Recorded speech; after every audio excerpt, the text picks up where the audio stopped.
প্রত্যেক বছরের মতো এবারও পবিত্র ঈদ উল ফিতরের ঈদ উপলক্ষে আনোয়ারাত গরিব দুস্থ অসহায় ও হতদরিদ্র পরিবারের মধ্যে ঈদ উপহার দিল মেসার্স এনএস ফ্রুটস ইন্টারন্যাশনাল ও মেসার্স তৈবিয়া ফার্মার স্বত্বাধিকারী ব্যবসায়ী মোহাম্মদ আলী হোসেন আরিফ। প্রতি বছর নিয়ে এবছর আল্লাহর রহমতে আল্লাহর অশেষ রহমতে আর ফ্যামিলির সপ্তাহ দাদাদার ফ্যামিলির আর্থিক এবং চাউলের বস্তা সহ আর্থিক সহায়তা করছি।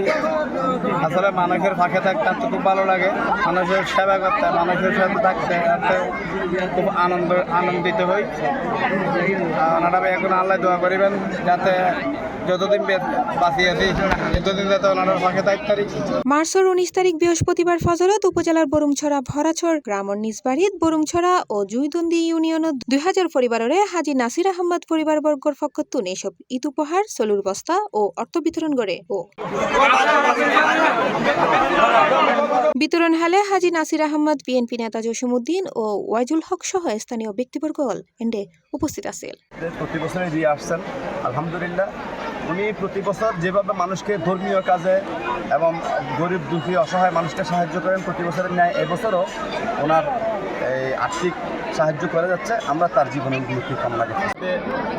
বিতরণ চাউল বিতরণ করছেন আলহাজ আলী হোসেন আরিফ সাহেব। উনি আমাদের অত্র এলাকার গৌরব। আমরা হত দরিদ্র এবং আমরা উপকূলীয় এলাকা, অত্যন্ত গরিব এলাকা, কিন্তু ওনার যে অনুদান আজকে মানুষের মনের মধ্যে, মানুষের মুখের মধ্যে হাসি ফুটেছে। এটা অতীতে উনি করে আসছেন, আগামীতে করবে ইনশাল্লাহ। আমার মনে হয় সমাজের দুর্নীতি এবং অসচ্ছল পরিবার থাকবে না, সবাই কি সচ্ছল হয়ে যাবে, এরকম ব্যক্তির প্রয়োজন।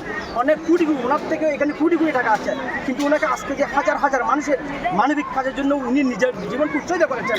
চট্টগ্রামে যে কোনো কেউ অসুস্থ রোগী এবং মানুষের মসজিদ মাদ্রাসা এবং সেবা করতে পারছে না, এরকম সব কিছুতেই উনি একজন পারদর্শী ব্যক্তিত্ব।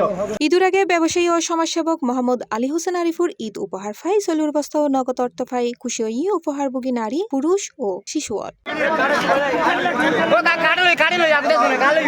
মিলাদ কিয়াম শেষে দোয়া ও মুনাজাত পরিচালনা করা হয়। C plus TV, Chittagong.